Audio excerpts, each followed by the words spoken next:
"Put the book down, darling," my mother said from her chair beside the mirror. "The chapter's end is only a short way off," I replied, reaching out with my other hand to flip the page.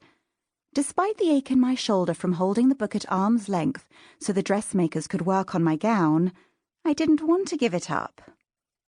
"For heaven's sake, you've read it a dozen times," Mother said, rising to snatch the book from my hand.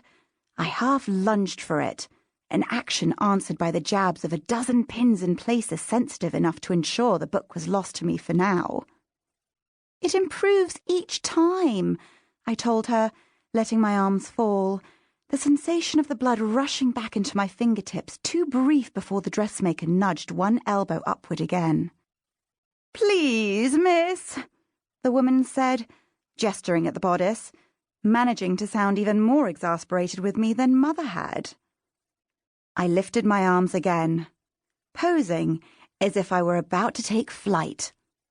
According to some, I was.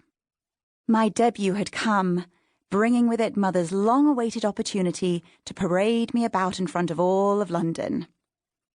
The dress wrapped itself around me in tucks and folds of silk, the colour of cream as it stands on the top of a cup of tea, waiting to be stirred in. The trim of the neckline was exquisitely wrought in lace Mother had warned me more than once not to tell Father the price of.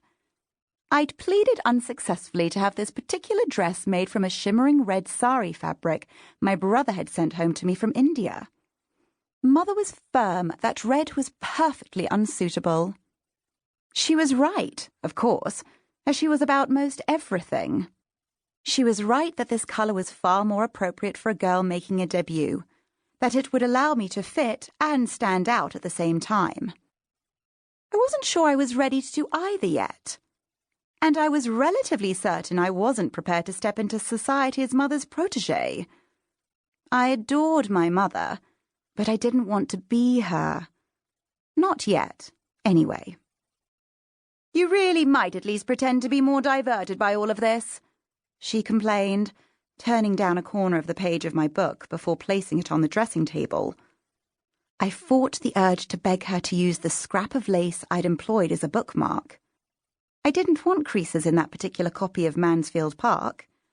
But the damage was done, and Mother was incensed enough with me already. "On the contrary, Mother," I said, balancing on my left foot just long enough to scratch the back of my right knee with my toe.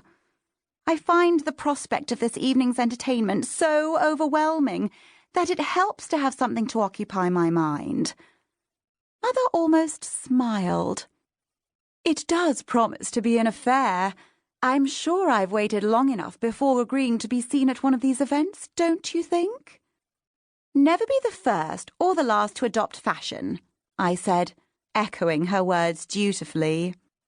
"But you must be the first to make an impression on our host this evening," she said, a smile beginning at the corner of her mouth. Mother had declined 2 earlier invitations for parties of this sort.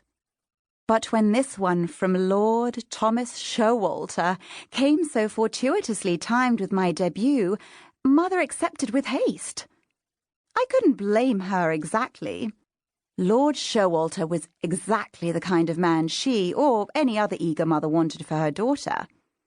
He might have been the most sought-after man in all of Hyde Park, if not all of London itself. He was charming, handsome, and rich.